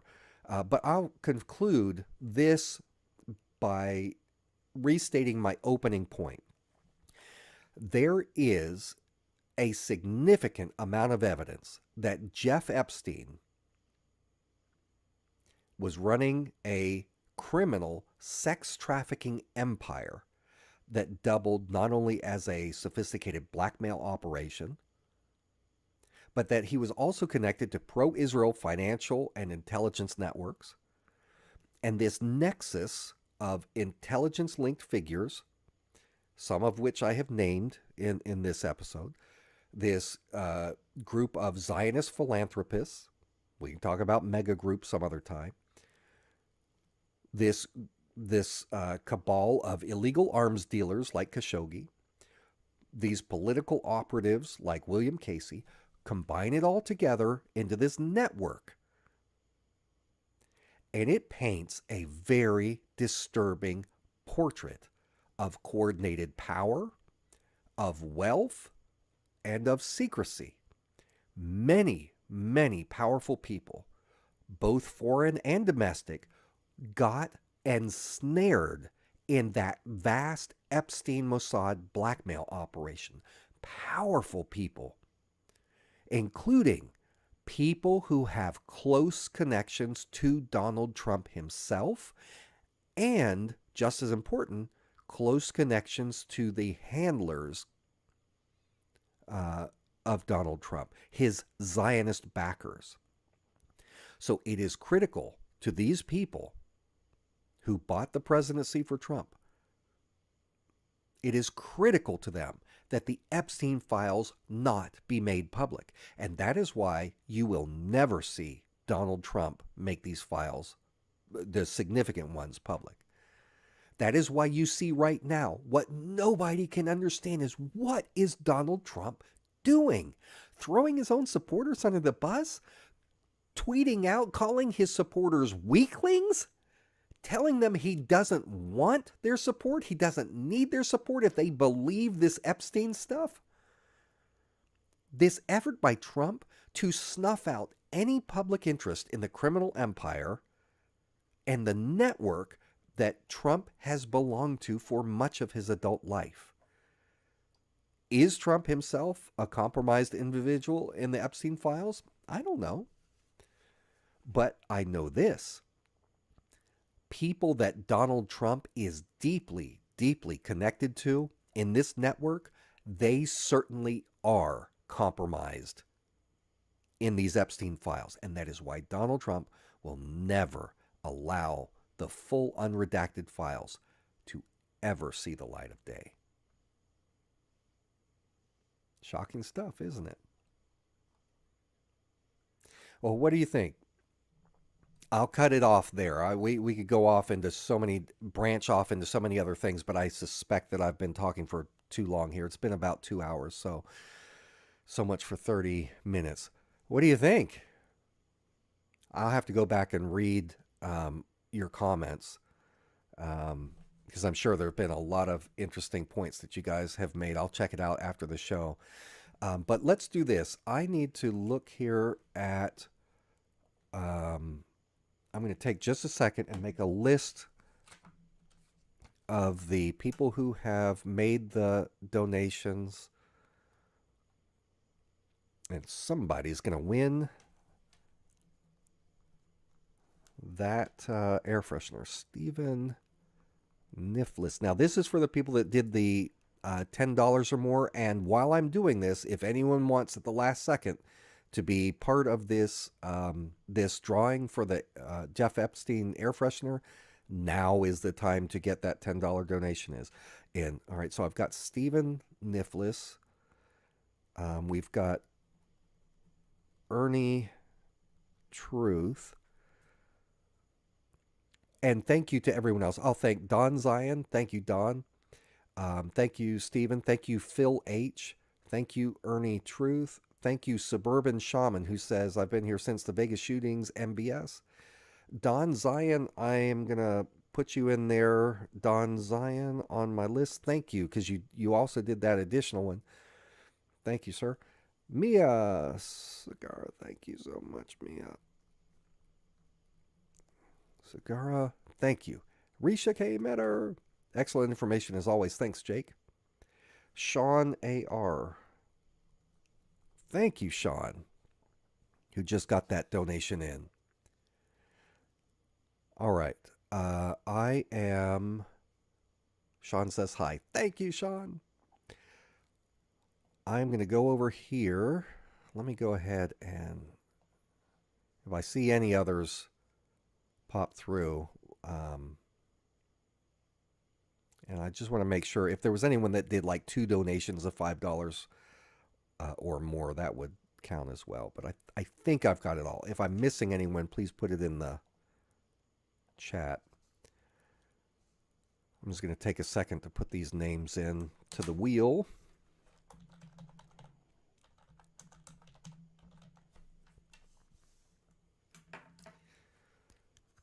Excuse me here.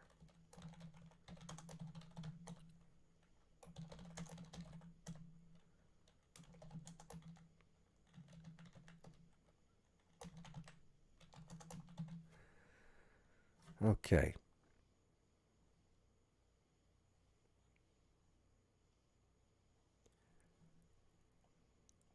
I am going to bring my chat back up. All right. Have I missed anyone here? I've got Stephen, Ernie, Don, Mia, and Sean. Is that everyone who did $10 or more? If not, now is the time to let me know, because we are going to do this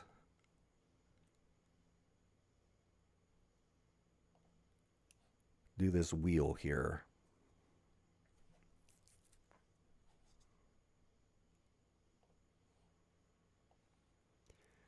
All right. Here we go. We're going to spin the wheel.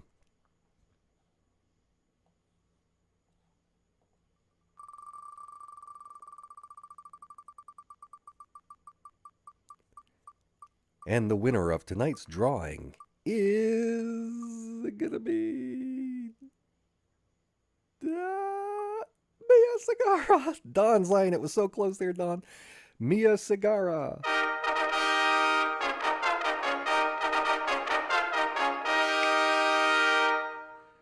You are the winner. Now, of course, if you want this, if anyone, if you win and you're like, oh, I actually don't want it because you don't want to give me your address or whatever the story may be, or you just don't need it or you're not interested, you can let me know and I can always spin it again. But Mia, so what you would do is email me if you want this. Email me at Jake@blackstoneintel.com. Send me your address. Now, Mia, I don't know if you were in here in the beginning when I was mentioning this, but um, it's my shipment. I've got this and some other stuff. I've got a couple other small businesses, and one of them I ordered stuff from overseas. This is still in customs, so it'll be about 2 weeks before I get this stuff in hand. I wasn't going to bring it up tonight and use it since I don't have the product in hand yet. Um, but I thought, yeah, what are the odds that 2 weeks from now, this Jeff Epstein air freshener would be uh,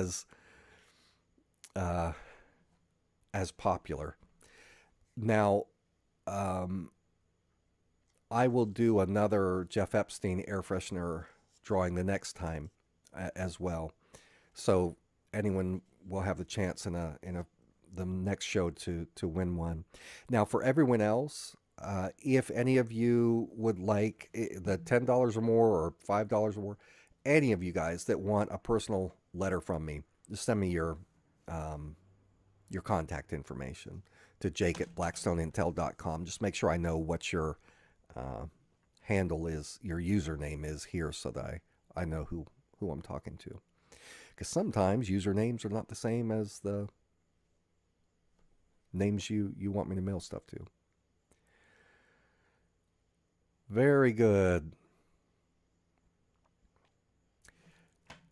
I'll tell you what, I try and provide you guys with deep dives into uh, this geopolitical history, and I do the research. I double check facts. To sometimes I think I've got something in my head, and I have to go and check it. And sometimes I'll find, oh no, it was actually not this guy. It was this guy. And so I try and check all this beforehand. Any stuff that I may be forgetting, I'll take notes and jot it down so that I make sure and not screw that up. Remember, if you sign up at blackstoneintel.substack.com or patreon.com/blackstoneintel, either one of those, if you are signed up at $5 or more, tomorrow I will be sending out the transcript of all of this data that I gave you tonight.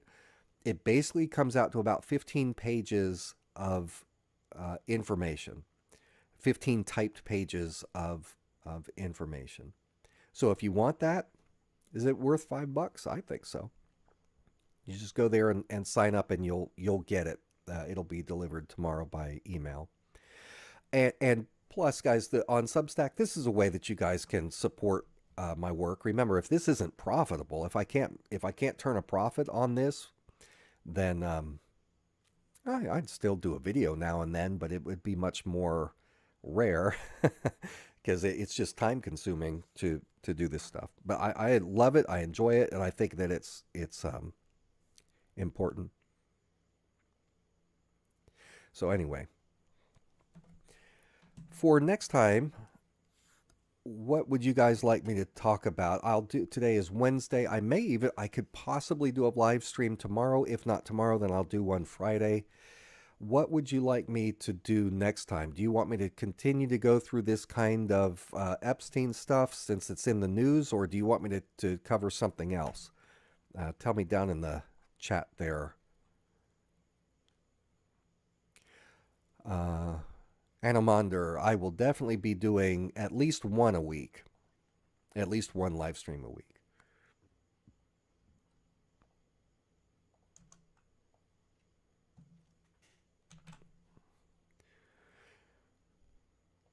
Red Axis says, can I do modern things like current events? Yeah, give me some ideas of what modern events you're talking about.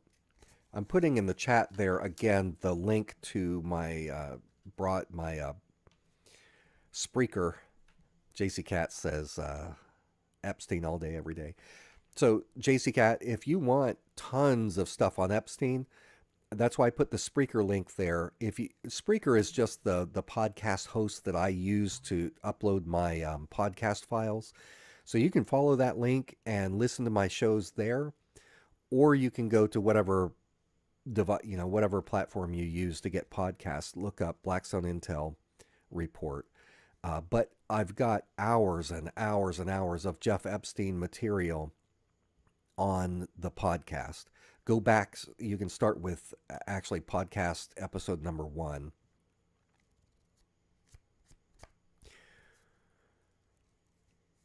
Katie Cat says Epstein stuff because it's connected so many other events taking place. Yeah, I think that it's a good idea to get into this background to better understand what's happening in the world today. And because I think Ghislaine Maxwell is going to continue to be in the news off and on for a while now, as Trump considers whether or not to pardon her. It'd be good for people to know how awful, how truly awful she is. And she is awful. Ghislaine Maxwell, I probably did 100 hours of research on her alone. I was going to write a book back in 2019, and I had written over 100 pages of material. And in the end, I decided, I'm not going to publish it as a book. But I ought to go back and find those files, and maybe I can publish some of that through Substack or something. But Ghislaine Maxwell, what a horrible, horrible person. Yeah, Katie Cat says, Virginia said that Ghislaine was even more evil and abusive than Jeffrey. Yeah, Ghislaine was nasty. Ghislaine's the one who recruited Virginia Roberts. Virginia was just such an awful story. And her story was so similar to so many other girls. These are not girls that are well off and stable families, most of them. Most of them were girls that were in terrible situations. In Virginia's case, she had been in and out of foster care. Her dad was a loser. She was, even before she got into trouble with Epstein, she had a family member who molested her. And, that screws kids up. She was sexually abused by a family member when she was younger. She ended up on the street, homeless, lots of sex on the street.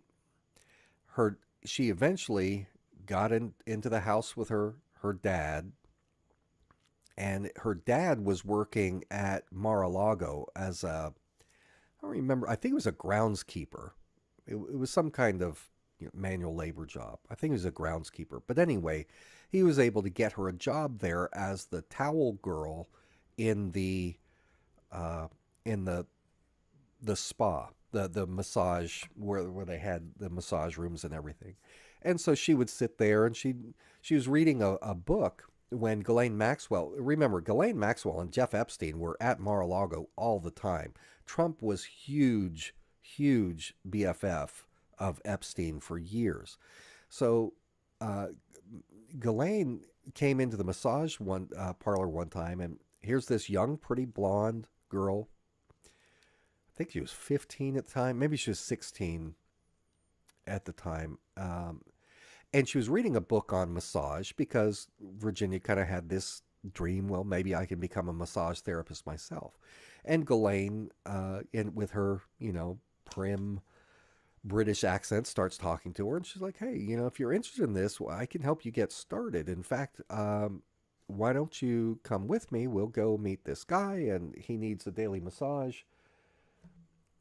There's a moth flying around in here. It's probably a nanobot from Israel coming in to attack me, spy on me. And so she took Ghislaine back to Epstein's place, which I didn't see Epstein's place until after it was demolished, down there in Palm Beach. But I've been to the property because back when I was working on the book. But anyway,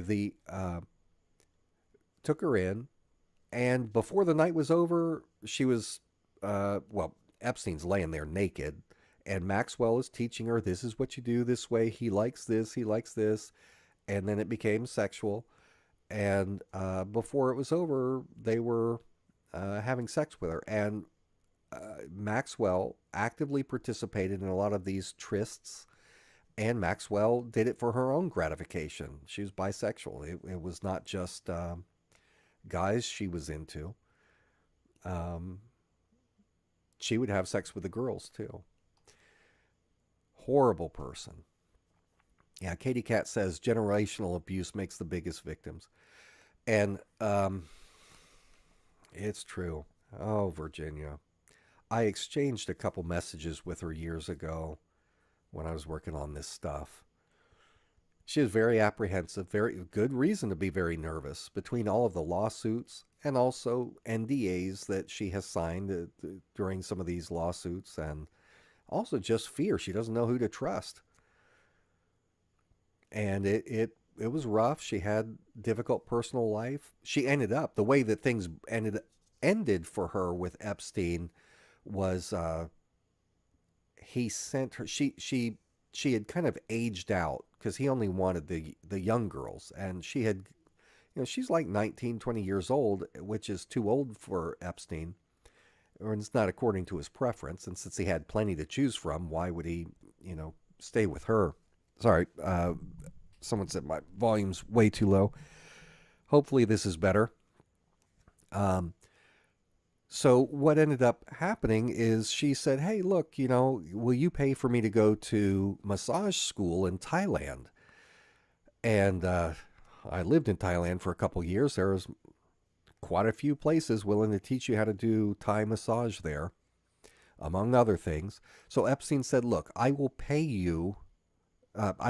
for you to fly to Thailand and go to this massage school, but only on the condition there was this Thai girl, that a young Thai girl that he wanted brought back. And he said, and she didn't speak English, so you bring her back with you when you come back, and I'll cover it. And Virginia said yes. But when she was there, she ended up meeting this guy, and they kind of fell in love. And so she eventually told Epstein, I'm not coming back. And he said, fine, and hung up on her. But anyway, yeah, she committed suicide not too long ago.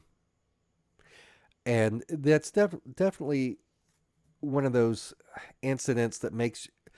I when I was years ago, I heard the phrase "died by suicide," and I used to think, well, that's such a silly way of saying it, because you're making the choice to kill yourself, so you committed suicide is what I was thinking. But as I've gotten to know more and understand mental health issues better, you can be so oppressed, so beaten down, that you don't have the capacity and you don't have normal willpower anymore. You can't just choose.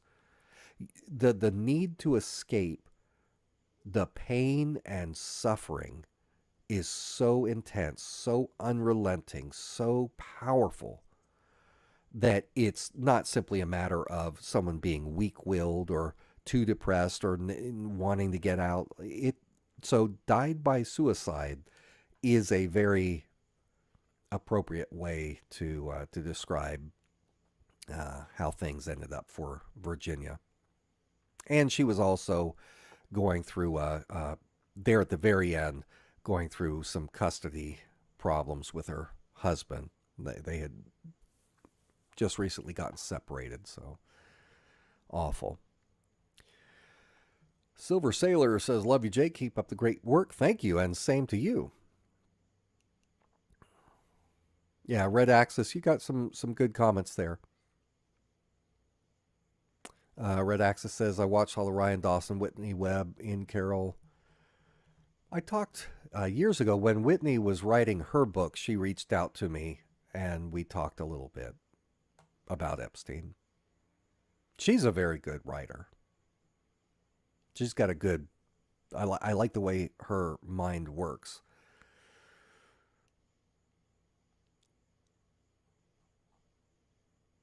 Anyway, All right, I think I'm getting close to where I'm going to wrap up because now I need to go back and look through my notes and write all this up into a into a report. I estimate it's going to be about 15 pages. We'll see. I'm going to close my chat and reopen it because it's stalled out on me again. Oh, there's yeah, sorry, I missed some of this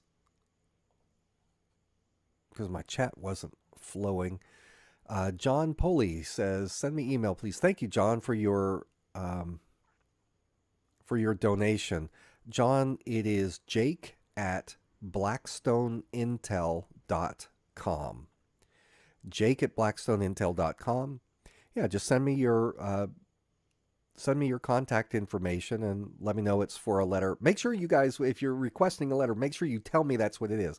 I get tons of emails every day, and sometimes I've gotten a couple from folks that made a donation where they say, "Hi, how are you doing? Great," and everything, but they don't ask directly for the letter, and so I don't know that that's what they're asking for. So make sure and just tell me.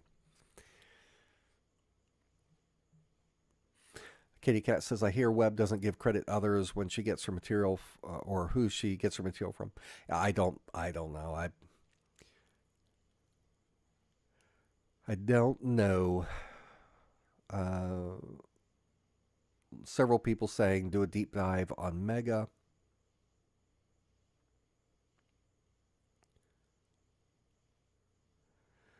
Lots of good comments.